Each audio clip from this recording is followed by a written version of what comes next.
이런 걸 봤습니다. 오늘 5번째 성례, 첫 번째 세례에 대해서 보겠습니다. 74쪽입니다.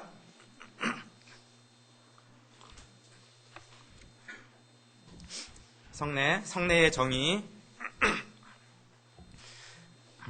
성례는 간단히 정의하면 우리에게 대한 하나님의 은혜를 외형적인 표로 확인하는 증거이며 동시에 하나님께 대한 우리의 충성을 확인하는 것이다. 성례가 뭐냐?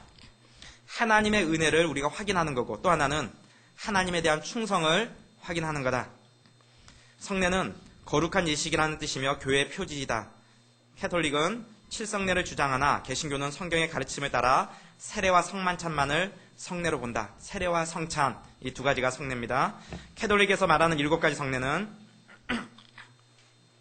첫 번째가 신품성사, 주교 또는 신부가 이제 안수를 받는 성례고요. 두 번째는 견진성사, 영세받은 신자의 이마에 성유를 바르고 성령과 7가지 은혜를 받도록 하는 성례. 예를 들면 우리 같으면 입교식과 비슷한 겁니다. 세 번째 혼배성사, 결혼을 행하는 거고요. 네 번째 영세성사, 영세받는다 그러죠. 우리 같으면 세례를 말하는 겁니다. 다섯 번째 성체성사, 성찬과 같은 거고요. 여섯 번째는 종부성사, 임종 직전의 신자 또는 병중에 있는 환자에게 행하는 거고, 일곱 번째 고해성사, 사자에게 죄를 고백해서 용서받는 성례. 이것 중에서 개신교에서는 세례와 성찬만을 성례로 인정을 합니다. 말씀과 표징. 성례에는 반드시 선행하는 약속이 있으며 성례는 이 약속에 붙인 부록과 같다. 성례 그 자체가 본질이 아니라 성례에는 꼭 그 내용이 있어야 되는데 그 내용이 뭡니까? 하나님의 약속의 말씀, 이것에 대한 부록, 이것이 성례라는 것이죠. 하나님의 진리는 그 자체만으로 확고부동하며 자체 이외에서 더 훌륭한 확인을 받을 수는 없다. 그러나 우리의 믿음은 연약해서 각종 수단을 사용하여 사방으로 괴어주고 받쳐주지 않으면 떨리고 흔들며 비틀거리다가 결국 무너지고 만다. 따라서 하나님은 자신을 낮추셔서 이런 땅에 붙은 것까지 이용해서 우리를 자신에게로 인도하시며 육에 있는 우리 앞에 영적인 복의 거울을 두신다. 그것이 성례인 것이다. 하나님의 말씀은 그 자체가 완전하고 안전하죠. 그런데 인간들의 믿음이 연약하기 때문에 성례를 통해서 그 연약한 믿음을 받쳐주는 역할을 한다라는 겁니다. 세 번째, 인장과 같은 성례, 도장과 같다는 거죠. 말씀이라고 하는 것을 의미나 믿음이 없이 속삭이는 것, 소리에 불과한 것, 마술사의 주문같이 성례에 사용되는 물질을 성별하는 힘이 있는 것으로 이해해서는 안 된다. 카톨릭은 신자들이 말씀에서 교리에 관한 것을 조금도 얻지 못하도록 의식적으로 노력하며 배우지 못한 사람들 사이에서 모든 것을 라틴어로 말했다. 후에는 미신이 팽창해서 그들은 잘 들리지도 않는 목신 소리로 속삭여야만 충성이 잘 된다고 믿게 되었다. 중세시대 때 성경은 이제 각 나라 말로 번역됐던 게 아니라 이제 라틴어로 예배 시간에 모든 집례가 라틴어로 하는 거예요. 보통 사람들 프랑스나 영국이나 독일이나 자기 나라 사람들은 뭡니까? 앞에서 라틴어를 하면 못 배운 사람들은 아무것도 모르는 거예요. 우리가 영어 예배 참석하거나 프랑스어 예배 참석해서 앞에서 뭐라고 막 진행을 하는데 한마디도 알아듣지 못하는 것과 마찬가지죠. 대부분의 사람들이 무슨 말인지 못 알아듣는 거예요. 그런데 캐톨릭에서는 이게 라틴어로 이렇게 예배를 진행하는 것이 바른 예배다. 성도들이 알아듣든 못 알아듣든. 그래서 종교개혁을 일으키면서 루터가 제일 먼저 했던 게 뭡니까? 독일어로 성경을 번역한 일이죠. 보통 사람들이 자기 나라 말로 성경을 읽을 수 있도록 했던 것이 개신교 종교개혁의 첫 번째로 했던 일이라는 겁니다. 이들은 하나님 말씀을 선포해야 것이 마치 주문처럼 사람들이 무슨 말인지 잘 알아듣지 못하도록 목신 소리로 속삭여야 더 잘 알아들을 것처럼 더 사람들이 성장하게 된다. 이런 식으로 해서 마치 어떤 주술적인 걸로 말씀을 이해했다는 거예요. 사람들이 그 내용을 이해하는 게 아니라 그 말씀이 입에서 나가서 공중에 떠다니면 뭔가 신비한 효력이 있는 것처럼 그런 식으로 이해를 했다라는 것입니다. 그러나 성례에는 믿음을 일으키기 위해서 복음 선포가 필요하다. 따라서 우리는 성례의 말씀을 들을 때 목사가 분명한 음성으로 선포하는 그 약속이 신자들의 손을 잡고 표징이 가리키며 지시하는 곳으로 인도한다는 것을 알아야 한다. 표징이 뭡니까? 성례. 성례가 가리키며 지시하는 곳으로 인도한다는 것을 알아야 된다. 이 성례가 무엇을 의미하는지 말씀으로 분명하게 선포돼야 된다는 겁니다. 지금 사람들은 설교자가 설교를 해도 무슨 말인지 못 알아듣는 거예요. 무슨 내용인지 이해도 못하는 거예요. 그렇지만 그들은 성례를 행함으로 성찬식 참여하고 세례를 받음으로 그들은 구원에 이르고 신앙이 자란다라고 착각한다는 거죠. 그렇지 않다는 겁니다. 정부문서나 그 밖의 공문서에 찍는 인장을 아무것도 쓰지 않은 종이에 찍었을 경우 그 날이는 아무 가치도 없는 것이므로 인장 자체만으로는 아무 의미도 없다. 그러나 문서에 찍으면 반드시 거기에 쓰인 내용을 확인하는 것과 같은 것이다. 공문서 내용이 뭐라는 겁니까? 말씀이라는 겁니다. 그래서 이 인장이 뭐라는 겁니까? 성례라는 겁니다. 성례만 빈 종이에다가 도장만 딱 찍어 놓으면 이게 아무런 의미가 없죠. 그러나 어떤 내용이 있고 거기에 도장이 찍혔을 때 그 도장이 의미하는 것은 그 말씀의 진실됨을 입증하는 권위를 부여받게 되는 것처럼 성례는 말씀이 선포되어졌을 때 그 말씀에 영향력이 있고 능력이 있음을 확인시켜주는 역할이지 말씀은 온데간데 없고 성례만 행함으로 믿음이 자란다, 신앙이 성장한다, 구원에 이른다 이렇게 생각해서는 안 된다는 겁니다. 성례 그 자체가 신비한 힘을 바라는 것이 아닙니다. 성례는 말씀의 선포를 통하여 그 의미가 드러나야 하며 믿음을 통할 때만 성례는 유효하게 되는 것입니다. 따라서 우리는 성례 그 자체에 우리의 시선을 고정시키는 것이 아니라 성례가 지시하는 목적에 우리의 시선이 고정되어야 합니다. 성례는 그 자체는 인장과 같아서 빈종이에 찍으면 아무 유익이 없습니다. 그러나 그 내용인 말씀 위에 찍히면 그 내용을 확증하는 것처럼 하나님의 약속이 우리에게 유효하다는 것을 확증하는 것이 성례인 것입니다. 세례나 성찬은 하나님의 약속의 말씀이 우리에게 여전히 유효하다라는 것을 확증시켜주는 역할을 한다는 겁니다. 성례 역사하신 성령, 성례의 어떤 비밀한 힘이 내재에 있어서 그 자체만으로서 믿음을 증진하거나 강화하는 것이 아니다. 주께서 성례를 제정하신 목적은 믿음을 확립하고 증진시키는 데 있는 것이다. 그러나 성례가 그 임무를 올바르게 수행하려면 반드시 내적 교사인 성령께서 오셔야 한다. 성령의 힘이 아니면 시각 장애인의 눈에 비치는 태양의 빛이나 청각 장애인의 귀에 들리는 음성과 같이 성례는 아무 성과도 없을 것이다. 따라서 성례는 성령의 역사가 없으면 내용이 없고 빈약한 것이 되지만 성령이 그 속에서 역사하며 힘을 나타내실 때에는 위대한 효력을 발휘한다. 우리 귀에 들리는 말씀과 눈에 보이는 성례가 헛되지 않도록 성령께서는 그 말씀은 하나님께서 하시는 것이라고 우리에게 알려주시며 완고한 우리의 마음을 부드럽게 하시고 당연히 순종해야 할 주의 말씀에 순종하도록 준비시키신다. 끝으로 성령께서는 저 외적인 말씀과 성례를 우리의 귀로부터 영혼에 전달한다. 성례가 유익하게 되는 것은 믿음이 있을 때이며 이 믿음을 가능하게 하는 것은 성령의 역할입니다. 이러한 성령의 역할은 사람들 설득할 때 그 설득의 내용이 아무리 옳다 하더라도 그 내용을 믿지 않는 사람들에게는 그 내용을 믿을 수 있게 하는 것과 같은 것입니다. 따라서 말씀과 성례는 온전하다 할지라도 그 온전성이 개인에게 적용되는 것은 성령의 역할을 통해서인 것입니다. 성령님이 성례가 우리에게 유익한 것이 되도록 하신다는 겁니다. 성령님이 하시는 역할이 뭡니까? 우리의 마음에 믿음을 불러일으키는 것. 우리의 마음에 믿음을 불러일으킴으로써 성례가 우리에게 유익한 게 된다는 겁니다. 우리의 마음에 믿음이 없으면 성례가 우리에게 조금도 유익한 게 되지 못합니다. 예를 들면 어떤 사람이 믿음이 없이 세례를 받았습니다. 말씀이 없어요. 믿음이 없어요. 성령님께서 역사하지 않아서 그 마음에 예수를 주라고 고백하는 믿음이 없이 세례를 받습니다. 세례를 받으면 그 사람에게는 그게 그의 신앙에 조금도 유익이 되지 않고 단지 뭡니까? 머리를 축축하게 하는 그냥 물만 머리에 찌꺼림을 받았다. 이 정도 효과밖에 없는 거죠. 성찬식에 참여합니다. 믿음이 전혀 없는 사람이 성찬식에 참여합니다. 떡과 포도주를 마십니다. 이 사람이 떡과 포도주를 마심으로 그 영혼에 그의 신앙에 도움이 될까요? 전혀 도움이 안 되죠. 그 먹은 분량만큼의 칼로리와 영양가만 공급이 되겠죠. 그의 영혼에는 아무런 유익이 없다는 것이죠. 믿음이 없이 성령님의 도우심이 없이 그의 영혼에 아무런 성례는 도움이 되는 게 아니다. 다섯 번째, 성례의 요소들은 하나님의 도구로서만 가치가 있다. 성례는 우리의 믿음을 더욱 강화시키는 것이기 때문에 주께서는 어떤 때에는 성례로 약속하신 일을 우리가 믿지 못하도록 하기 위해서 성례 자체를 우리에게서 빼앗으신다. 성례를 못하게 하신다는 겁니다. 어떤 경우에? 믿음이 없는 경우에. 성례가 뭡니까? 우리가 믿는 믿음의 내용을 확증시켜주는 게 성례입니다. 그래서 자기가 믿음이 없으면서 믿음이 없는데 성례를 행하면 어떤 결과가 나타납니까?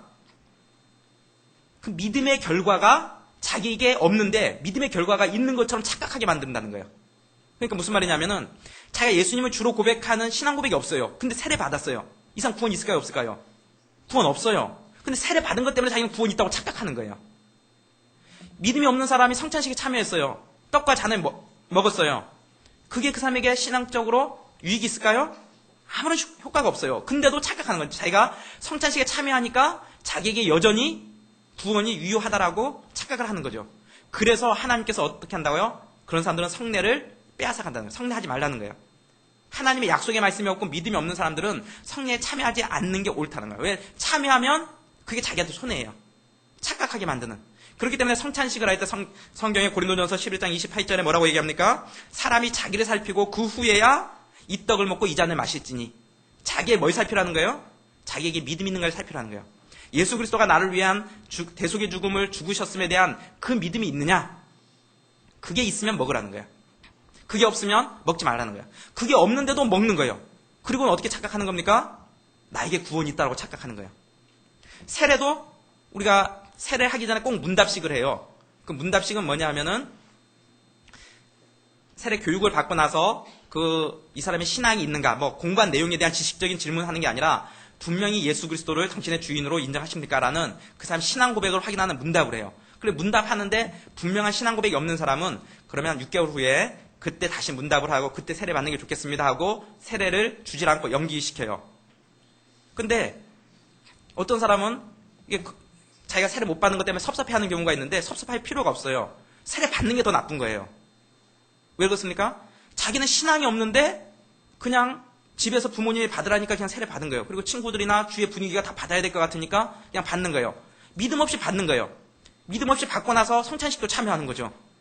그러면 이 사람 뭐예요? 구원이 없는 사람이에요. 이 사람은. 예수님을 영접하지 않았기 때문에 구원이 없는 사람인데 스스로 옆에서 당신 세례교인이군요. 이렇게 얘기하면서 인정받으니까 자기는 구원이 있는 것처럼 착각을 하는 거예요. 그러니까 그런 사람들에게는 세례를 주지 말라는 거예요. 세례 내가 예수님 영접했어요. 근데 세례를 못 받았어요. 그리고 죽었어요. 구원 있을까요? 없을까요? 구원 있어요. 예수 그리스도를 주로 고백하고 영접하면 세례를 받든 못 받았든 이 사람 구원 있는 사람이에요. 그걸 단지 외형적으로 드러내 보여주는 표가 공개적으로 고백하는 게 세례라는 거죠. 그러니까 이 사람에게는 믿음이 있으면 구원받고 믿음이 없으면 구원받지 못하는데 믿음도 없으면서 세례를 받고 자기가 구원받았다라고 착각할까 봐 그렇게 하지 말라는 거죠. 그러면서 우리 창세기에는 생명나무와 선악과 나무를 설명합니다. 그가 그 손을 들어 생명나무 실과도 따먹고 영생할까 하노라. 이 말씀은 무슨 뜻인가? 아담이 잃어버린 불멸성을 그 과실이 회복할 수 있었을까? 결코 그런 것이 아니다.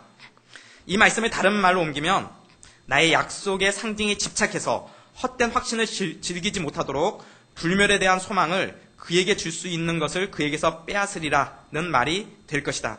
생명나무는 그 자체가 생명을 주는 것이 아니라 하나님의 약속 안에 있을 때 생명이 있음을 상징하는 나무인 것이다. 생명나무가 뭐냐? 생명나무는 우리가 생명나무를 딱 따먹으면 그 영향력이 우리 몸에 쫙 퍼지면서 뭐예요? 쫙 퍼지면서 우리가 영생을 얻게 되고 생명을 얻게 되는 그런 거냐? 그런 게 아니라는 거야. 지금 이 생명나무를 켈빈은 성례에다 지금 비유를 시키고 있죠. 생명나무는 뭐냐면은 우리가 하나님의 통치 가운데 있을 때 그 생명나무를 먹으면서 우리는 하나님의 자녀이고 구원받은 자임을 확신하게 만들어주는 우리에게 생명이 있음을 확인시켜주는 나무라는 거예요. 그런데 아담과 하와가 범죄를 저질렀어요. 그리고 하나님의 통치에서 벗어났어요. 에덴 동산에서 쫓겨나게 됐어요. 영생을 잃게 생겼죠. 그런데 이 사람들이 생명나무를 따먹으면 어떻게 돼요? 구원이 없는데 구원이 있다고 착각하는 거예요. 그러니까 생명나무에 접근하지 못하게 천사들을 동원해서 접근을 못 시키는 거예요. 착각하지 말라는 거예요. 너희들이 구원 없는데 이거 먹었다고 구원이 있다고 생각할까봐 그러지 못하게 막으시는 거죠. 그래서 진정한 생명나무는 누굽니까? 예수 그리스도가 진정한 생명나무가 되는 거죠. 우리가 하나님의 통치 가운데 있을 때 우리가 하나님의 자녀임을 드러내는 선악과 나무도 어떤 사람은 선악과를 딱 따먹는 순간 죄가 우리 몸에 쫙 퍼져가 독소처럼 퍼져서 우리가 죄인이 되는 선악과는 그런 게 아니에요.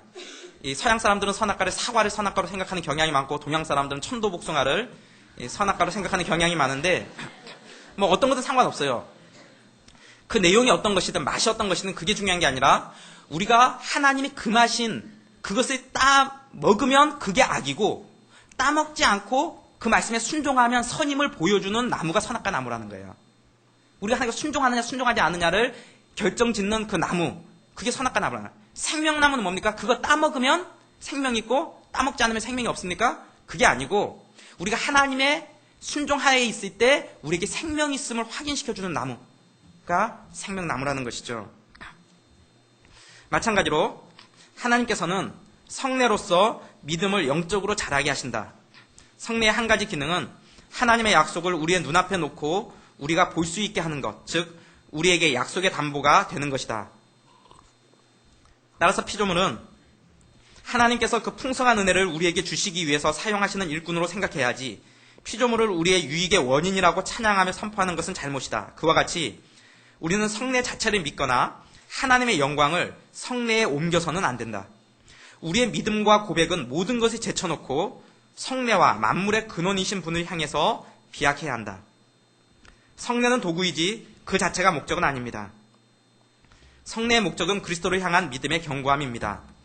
우리는 신앙의 도구와 목적을 잘 구분해야 합니다. 신앙의 도구가 목적화될 때 우리는 율법주의에 빠지거나 우상숭배에 빠지게 되는 것입니다. 신앙의 도구가 목적화되는 것을 조심해야 된다는 거예요. 우리가 교회 나와서 신앙생활하는 것들 신앙의 도구인데 이 자체가 목적이 돼서는 안 된다는 거예요. 우리가 성례 행하는 것 우리의 신앙을 견고하게 만들어주는 도구인데 그것이 마치 목적인 양 생각해서는 안 된다는 거예요.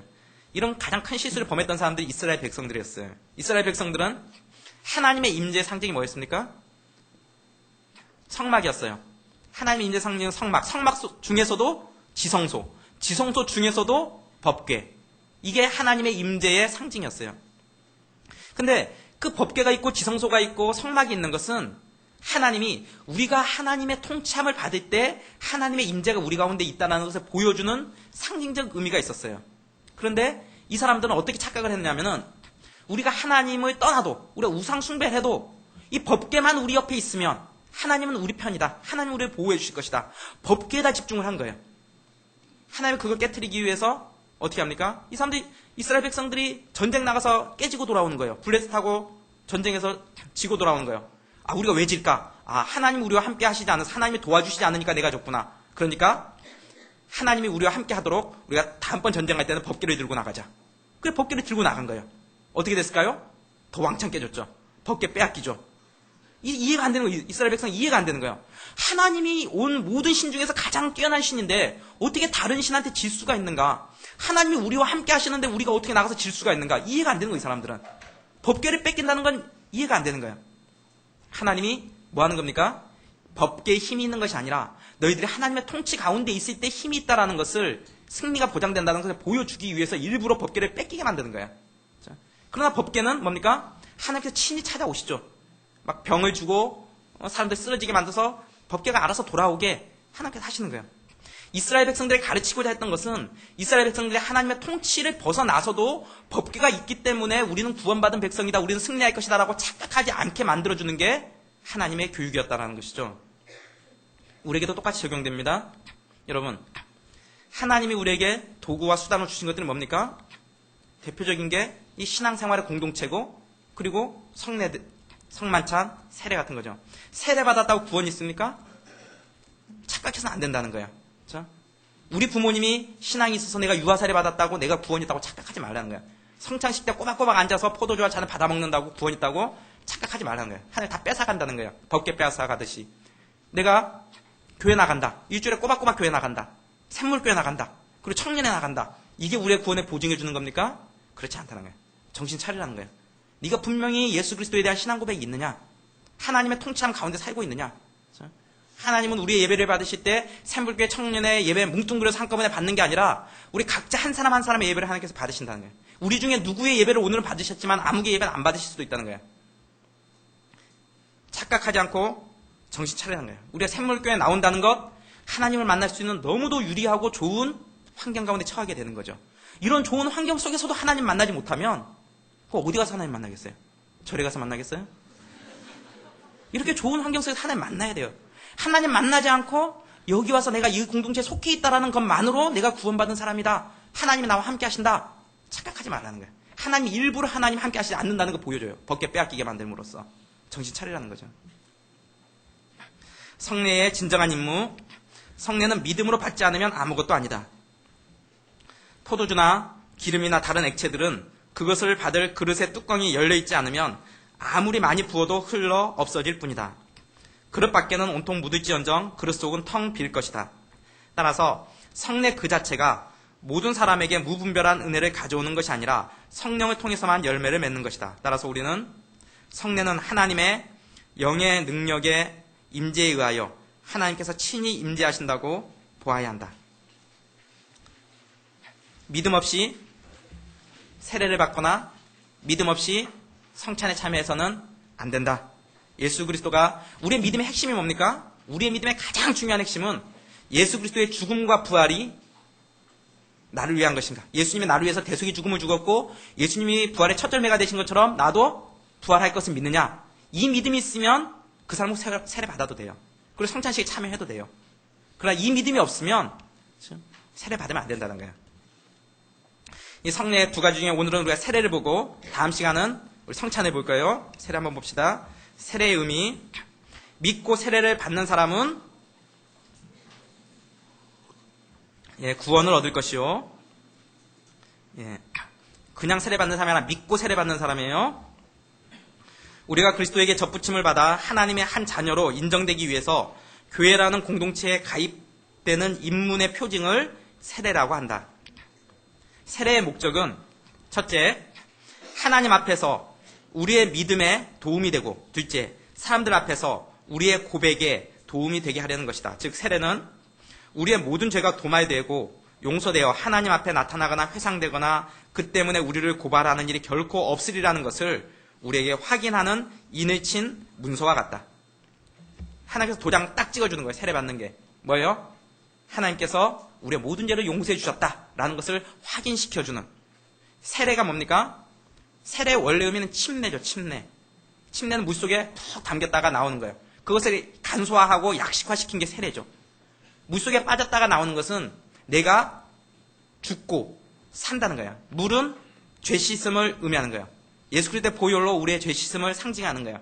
예수 그리스도의 보혈로 인해서 내 죄 모든 죄가 용서받았다라는 상징적 행위가 세례인 거죠. 세례의 효력은 말씀 없이 그냥 물속에 있는 것은 아니다. 이는 곧 물로 씻어 뭡니까? 뭐로? 한번 찍어보세요. 말씀으로 깨끗하게 하사 거룩하게 하시고 우리를 구원하시되 우리의 행한 바 의로운 행위로 말미암지 아니하고 오직 그의 국률하심을 쫓아 중생의 씻음과 성령의 새롭게 하심으로 하셨나니. 바울이 말하려는 것은 물이 우리를 깨끗하게 씻으며 구원한다거나 물 자체에 깨끗하게 하며 중생하게 하며 새롭게 하는 힘이 있거나 여기에 구원의 원인이 있다는 것이 아니라 다만 이 성례에서 이런 은혜에 대한 지식과 확신을 받는다는 것이다. 실로 세례가 우리에게 약속하는 것은 그리스도의 피를 뿌림으로써 얻는 정결이지 결코 그 이외의 것이 아니다. 그러나 깨끗하게 씻는다는 점에서는 유사하기 때문에 피를 물로 대신한 것이다. 예수 그리스도의 보혈이 우리의 죄를 씻었음을 상징적으로 보여주는 게 우리가 세례받는 이 행위라는 것이죠. 일평생 깨끗함을 받는다는 표, 언제 세례를 받든지 간에 우리는 일생 동안 씻음을 받고 깨끗하게 된다는 것을 알아야 한다. 그러므로 우리는 넘어질 때마다 세례 받은 것을 회고하며 마음을 굳게 해서 항상 사죄에 대한 확신을 가져야 한다. 세례는 한 번 받은 것이며 지나간 것 같이 생각되지만 그 후에 지은 죄로 인하여 무효가 되지는 않는다.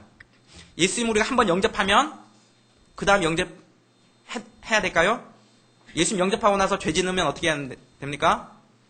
지은 죄에 대해서 회개하면 되죠. 다시 예수님이 내가 죄 지었으니까 나에게 떠나갔겠거니 하고 다시 예수님을 영접해서는 안 되는 거죠. 예수님을 한번 영접하면 하나님께서 결코 우리와 함께 하시고 떠나지 않는다고 약속하셨기 때문에 지은 죄에 대해서는 회개해야 되지만 주님께서 늘 우리와 함께 하실 것을 믿어야 되는 거죠. 세례도 마찬가지예요. 세례는 예수님을 영접하는 것이 공개화되고 공동체적으로 고백하고 드러나는 이런 것이기 때문에 세례를 한번 받은 사람이 죄를 짓고 낙심되고 넘어졌을 때 어떻게 해야 됩니까? 하나님께서 나의 이런 부족한 부분까지도 용서해 주셨음을 믿고 일어나야 된다는 거죠. 우리가 앞으로 짓는 죄로 인해서 우리가 세례받은 게 무효가 되지 않는다라는 것입니다. 그러나 이 사실을 근거로 해서 앞으로는 마음대로 죄를 짓겠다고 생각해서는 안 된다. 이런 사람들 있죠. 악용하는 사람들, 그렇죠? 구원받을 사람들, 죄 지어도 된다. 이 교훈은 오직 자기의 죄에 지치고 눌려있는 신많은 죄인들에게 주는 것이며 그들을 일으키며 위로할 것이 있도록 그들이 혼란과 절망에 빠지지 않도록 하려는 것이다. 우리가 죄 지으면 어떻게 됩니까? 성도들이 죄 지으면 어떤 현상이 벌어집니까? 괴롭습니다. 성도들이 아니면 죄 짓고도 괴롭지가 않아요. 근데 성도들은 죄 지으면은 그 안에는 성령님이 탄식하고 죄책감을 불러일으켜요. 막 죄를 지었는데도 불구하고 아무런 개념이 없다. 이게 하나님의 백성이 아닐 가능성이 굉장히 많아요. 나는 자유한다. 이런 사람들일수록 하나님의 백성이 아닐 가능성이 많아요. 그렇죠? 근데 하나님의 백성일수록 작은 죄에도 민감해요. 왜 그러냐면 성령님이 자꾸 찔러요. 그거 아닌지 알지? 이건 아니잖아. 그렇죠? 얘기해 주세요. 그렇죠? 그러니까 그렇게 우리의 마음에 찔림이 있고 낙심이 될 때 우리는 뭐예요? 좌절하고 절망하지 않도록 우리에게 다시 일어날 힘을 주신다는 거죠. 그게 뭡니까? 우리가 세례 받았으면 하나님의 구원받은 자녀임을 확인할 때 우리가 다시 일어날 용기와 힘을 얻게 된다라는 것이죠. 그러므로 경건한 사람들은 일생 동안 자기의 죄가를 알고 괴로울 때마다 단호하게 세례를 받은 것을 회고하며 그리스도의 피로 우리가 유일하고 영원한 씻음을 받았다는 확신을 새롭게 해야 한다는 것은 의심할 여지가 없다.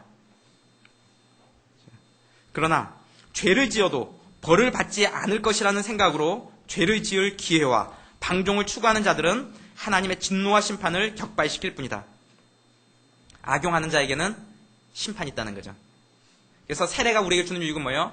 그 이후에 죄 지어도 우리가 하나님의 자녀이고 내가 다시 일어날 용기와 힘을, 내 이런 잘못으로 인해서 내가 하나님의 버림받은 자 되지 않았음을 내가 그때 세례 받았지 하고 확신하고 다시 힘과 용기를 가지라는 거죠. 네 번째, 세례는 우리가 그리스도와 연합이 되었다는 표이다. 만일 우리가 그의 죽으심을 본받아 연합한 자가 되었으면 또한 그의 부활을 본받아 연합한 자가 되리라. 세례는 그리스도 안에서 우리가 죽는 것과 그의 안에서 새 생명을 얻는 것을 알려준다. 즉 세례를 통해서 그리스도께서는 우리를 그의 죽음에 동참하게 하셔서 우리를 그 죽음에 접붙이려 하신다. 이와 같이 세례는 먼저 죄의 용서와 의의 전가가 우리에게 약속되고 그 다음에 우리를 개조해서 새로운 생명을 가지게 하는 성령의 은혜가 약속된다. 끝으로 우리의 믿음이 세례에서 받는 유익은 우리가 그리스도의 죽음과 생명에 접붙임이 될 뿐 아니라 그리스도 자신과 밀접하게 연합되어 그의 모든 축복을 나누게 된다는 확실한 증거이다. 세례는 그리스도와의 연합이라는 거예요. 그의 죽음이 내 죽음이고 그의 부활이 내 부활이다. 그의 죽음이 내 죽음인 것을 보여주는 게 물속에 빠지고 그의 부활이 내 부활임을 보여주는 게 물속에서 나오는 것. 예수 그리스도와 내가 한 몸이 되었다는 것. 이제 내가 사는 것은 내가 사는 것이 아니고 그리스도께서 내 안에 사는 거다. 나는 십자가와 함께, 십자가에서 주님과 함께 못이 박혔다라고 인정하는 것. 그리스도와 나의 하나됨을 고백하고 예수 그리스도의 죽음이 내 죄를 위한 죽음인 것을 인정하는 것. 이런 연합의 사건이 세례의 의미라는 거죠. 자, 첫 번째, 우리는 끊임없이 계속되는 죄를 극복하도록 노력해야 한다. 우리가 육체라는 이 감옥에 갇혀서 사는 동안 죄의 흔적은 항상 우리 안에 살아있을 것이다. 그러나 세례를 통하여 하나님께서 주신 약속을 우리가 충실히 붙잡고만 있으면 죄의 흔적은 지배적인 세력이 되지 못할 것이다. 죄가 우리 안에 항상 머물고 있다는 말을 들을 때에 우리는 자기 기만에 빠지거나 자기의 죄악 생활을 변명해서는 안 된다. 우리가 이런 말을 하는 것은 우리에게 피할 수 없는 죄성이 있으니 안심하고 죄를 지으라는 말이 아니라 자기의 육의 가시에 찔려 고민하는 사람들이 기진하거나 실망해서는 안 된다는 것이다.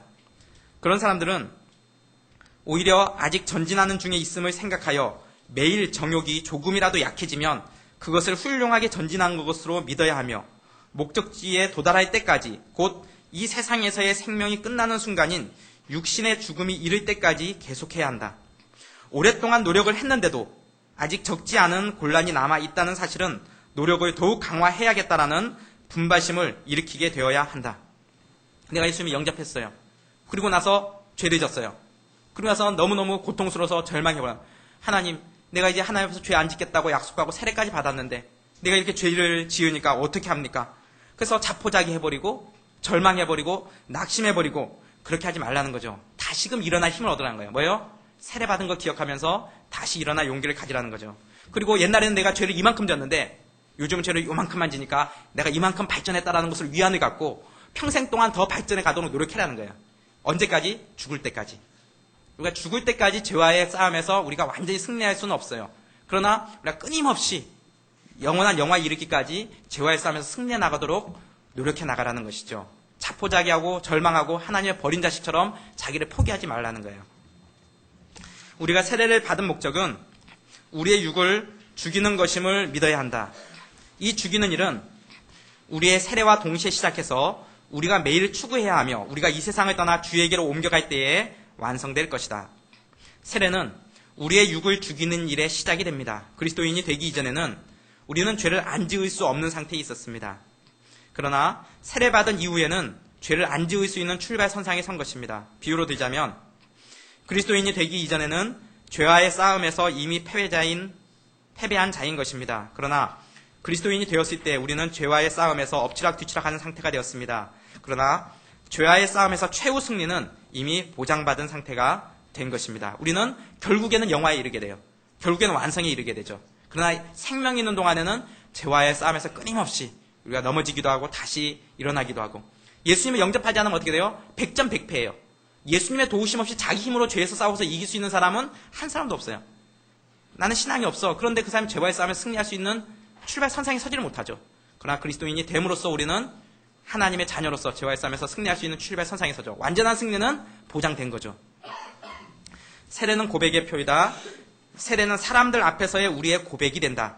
세례라는 표지에 의해서 우리는 하나님의 백성으로 인정되고 싶다는 소원을 공포하며 세례에 의해서 우리는 모든 그리스도인과 함께 같은 하나님을 예배하고 같은 종교를 믿는다는 것을 증거한다. 끝으로 우리는 세례라는 표지에 의해서 우리의 신앙을 공개적으로 선언한다. 즉 세례는 그리스도인 됨에 대한 공개 선언이다.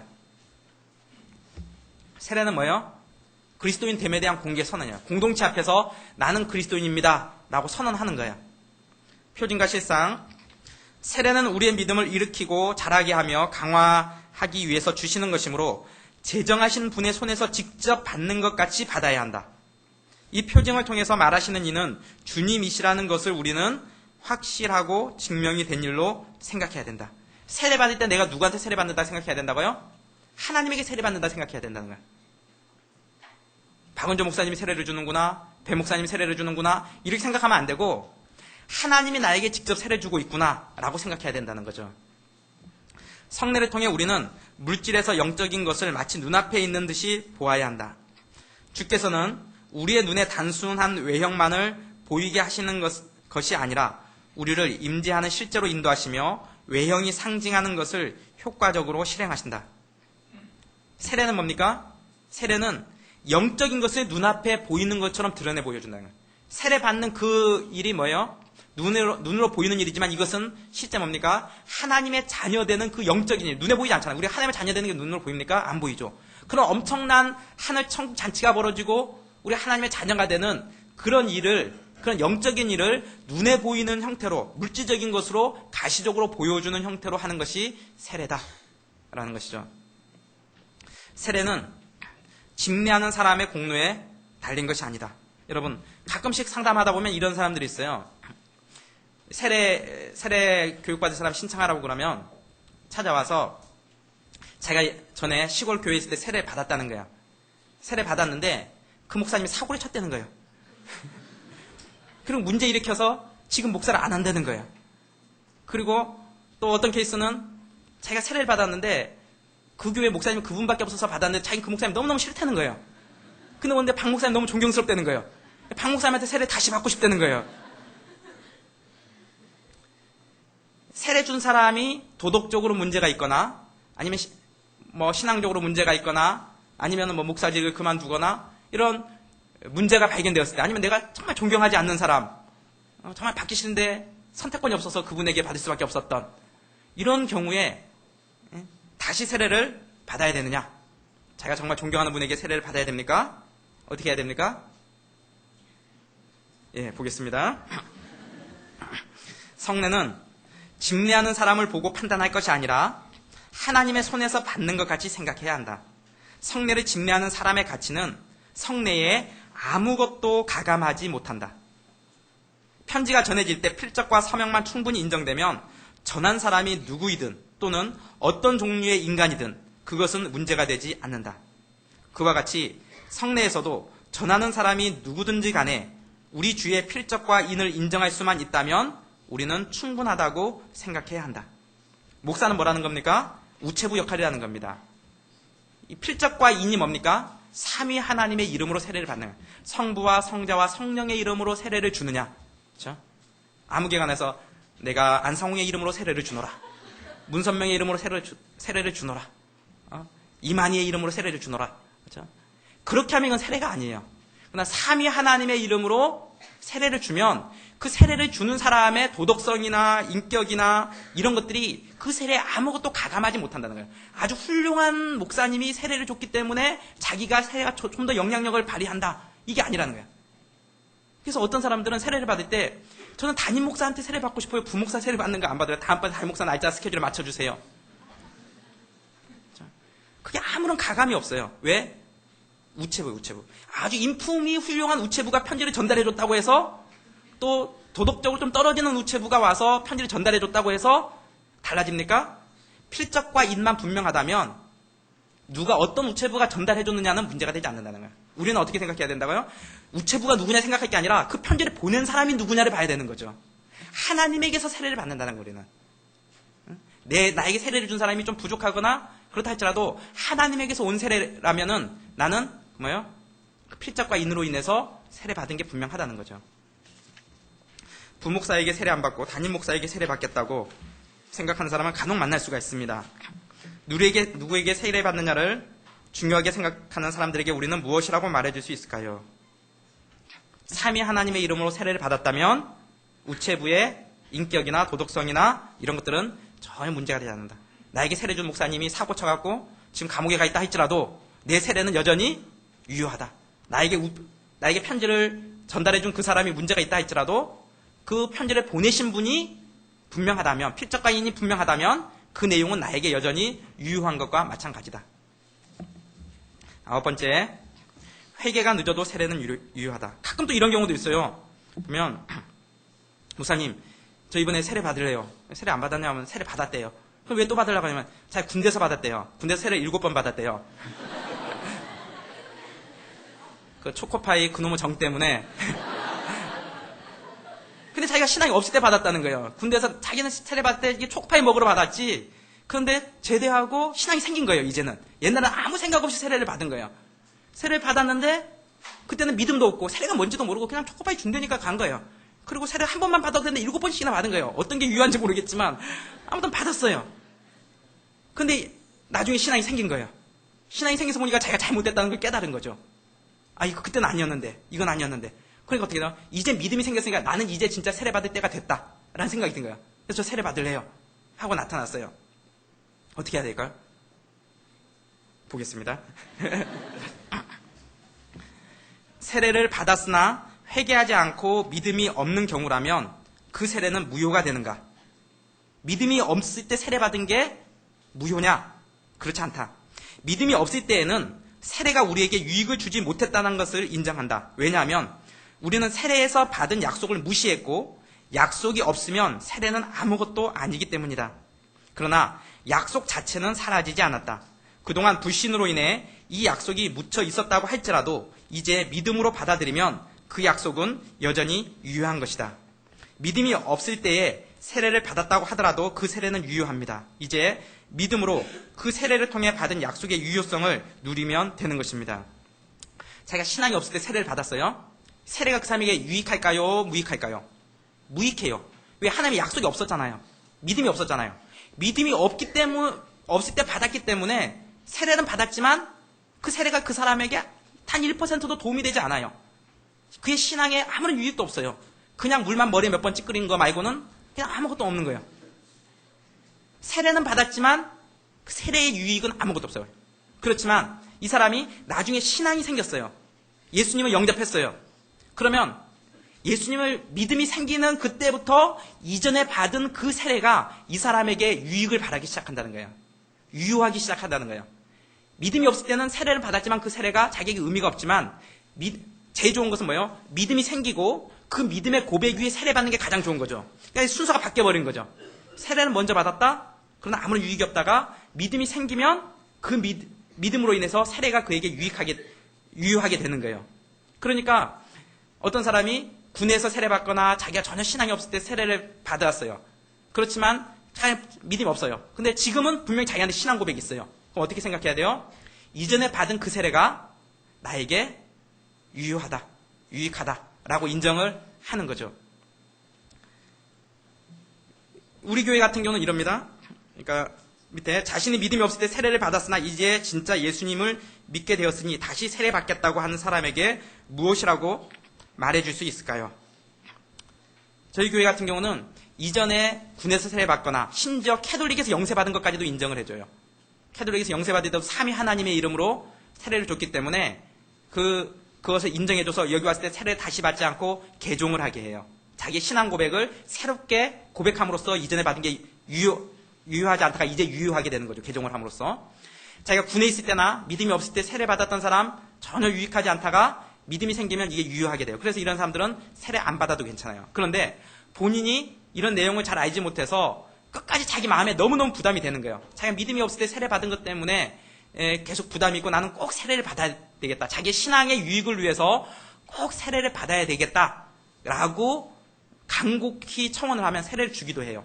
그것은 그 세례가 유효하기 때문에 주는 게 아니라 이전 받은 세례가 유효함에도 불구하고 이 사람의 신앙의 유익을 위해서 자기가 그걸 통해서 자기 하나님의 자녀됨을 자기가 확인하는 그런 어떤 시각적인 동기부여를 일으키기 위해서 허락을 해줘요. 그래서 내가 꼭 세례를 받아야 되겠습니다. 이번에 다시 받아야 되겠습니다. 간곡히 청원하면 해주지만 원칙은 뭐예요? 그때 세례 받아서 이전 게 무효가 되는 게 아니라 이 사람의 신앙의 유익을 위해서 허락해 준다는 거죠.